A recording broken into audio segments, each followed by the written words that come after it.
story, and it's about a man that needed a job. And so he gets out the newspaper, and he's looking through those ads. And he notices that there's an opening at the zoo. He goes to the zoo, and he's asking about the job. And he discovered that the zoo had a very unusual position that they wanted filled. Apparently, their gorilla had died.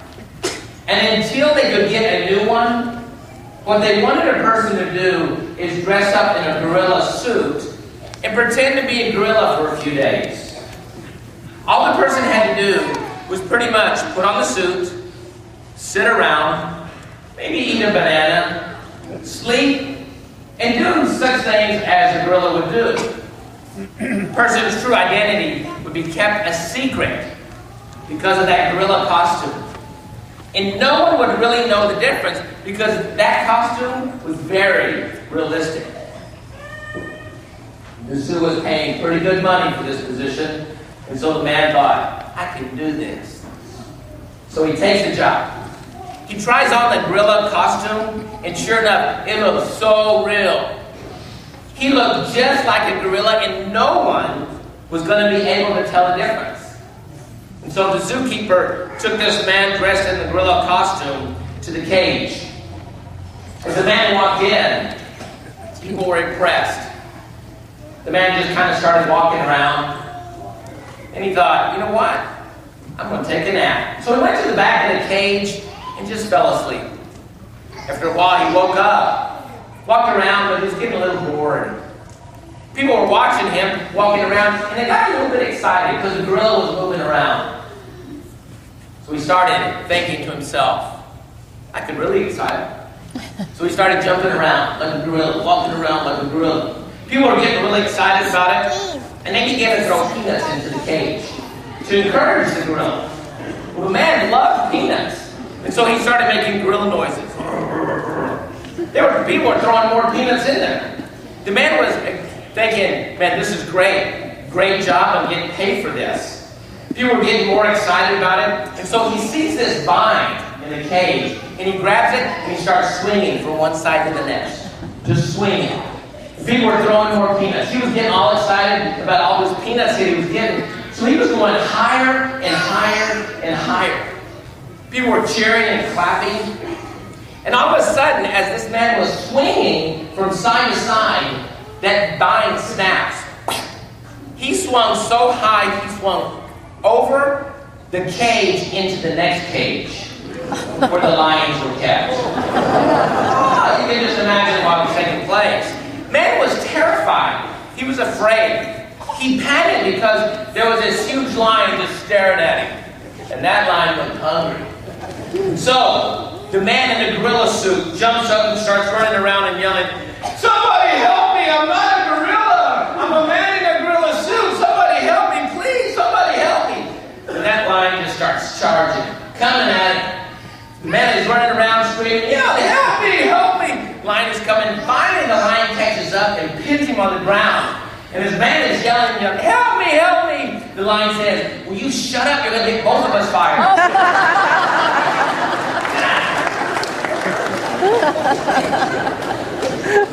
It's like two men pretending to be a gorilla and a lion. What they were on the outside was not what they were on the inside.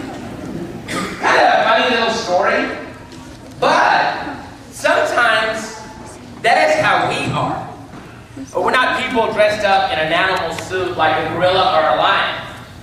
But sometimes how we look on the outside is not what is on the inside.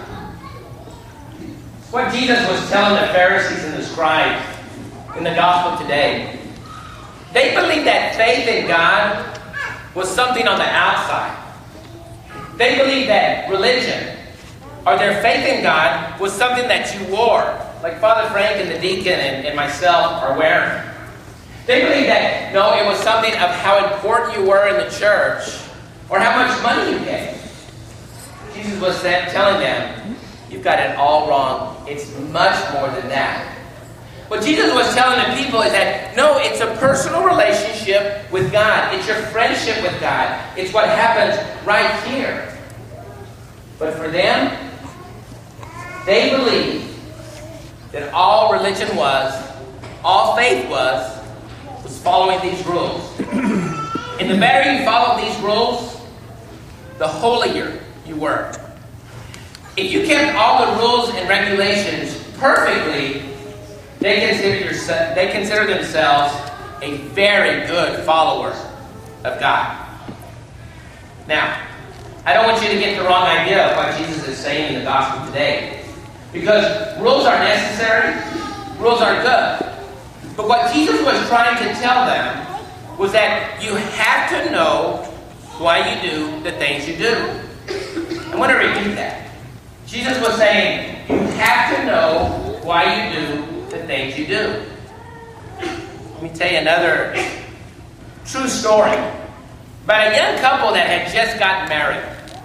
They were in love. They were in a honeymoon stage. They were so in love. They did everything together. And so their first meal together, they were preparing. And they decided that they would have some baked ham. Well, the wife goes to the refrigerator and takes out the ham, and she unwraps it. She puts it on the counter, and then she cuts off both of the ends of the ham with a knife and throws those two pieces away. But as the husband was watching this, he was a bit confused. He thought to himself, what is she doing? And so he turns to her and says, honey, wait a minute. What are you doing? Why did you cut off the two ends of the ham and throw them away? And the wife said, you know what? I really don't know. My mother always did that. I don't know. Maybe it helps bring out the flavor. I don't know. That's just the way we've always done it. Well, the husband didn't really like that answer. And so he calls his mother-in-law and asks that question. Gets on the phone and says, can you answer a question for us? Tell us, why do you cut off the ends of the ham before you cook it? And the mother-in-law said, you know, I'm really not sure why. That's just the way my mother cooked her ham. And it was always very delicious. I've just done the very same thing. Well, as soon as the husband hangs up with the mother-in-law, he calls the wife's grandmother and says, Grandma, we have an important question to ask you. You need to settle this for us. Can you tell us why you always cut off the ends of the ham and then cook it? And the grandma said, well, of course I can. I tell you. I always cut off the ends of the ham so that it'll fit in my pan. You know what? Sometimes we do things and we don't know why we do them. That's a true story. The question is, why we do the things that we do. In our church, we all have some rules and some guidelines. I love the way Father Frank started off this Mass. It's great to be Catholic, and it is. And we've got a set of rules and guidelines and directions that we have as Catholics. But we need to know why we do the things we do. We can't just say, that's just what we do as Catholics. I'm not sure why we do that. When we kneel and genuflect and cross ourselves and use holy water and we do this or we do that, I'm not sure. It's just that's what Mom and Dad have always done, so I do the same. You know what? That's not a good enough reason. That's not a good enough reason to keep all the rules and guidelines, directions, and regulations. Because one day what's going to happen is that we're going to lose the true meaning behind what we do. And then what will happen is what Jesus says in the gospel today. These people honor me with their lips, but their heart is so far from me. And then the worst thing that will happen is that we stop practicing our faith. We stop coming to Mass. We stop praying. We may even give up on God and religion altogether because we have no idea what it's all about. Or we might come because that's expected of us, but what we'll do, we'll just go through the motions. We pretend to be something that we're not. You know, every Saturday or Sunday we come to church. Why do we do that?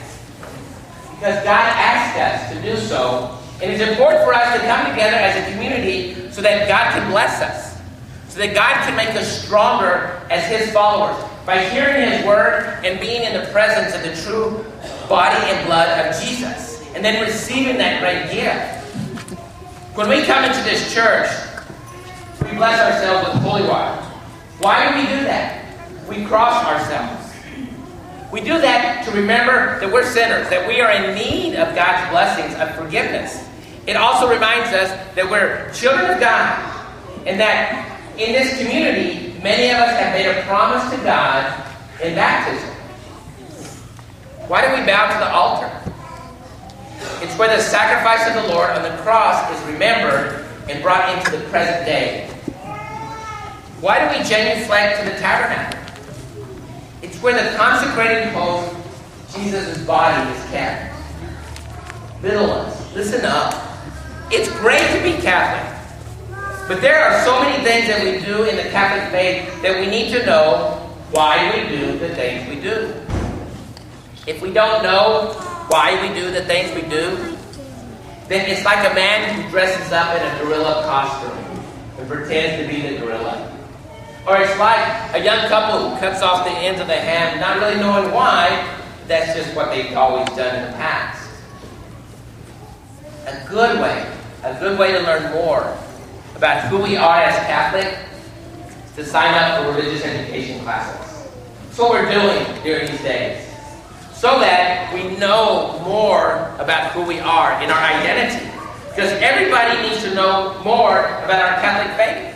Even Deacon Mark, Father Frank, and myself, we need to know more about this. Every adult, every person, every child in this church needs to know more. Another good way for you as children to learn about who we are as Catholic and what that truly means in the way we practice our faith is consider going to Catholic school. We got a Catholic school, Angelo Catholic School here in the city. And you know what? I have seen the quality of education that they have there. And it is top-notch. When they moved from that school to continue their education, I have seen how they excel. That they are great students.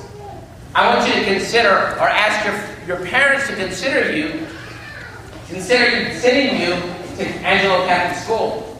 Because it will definitely be worth it. And it's going to make us pretty strong as a church.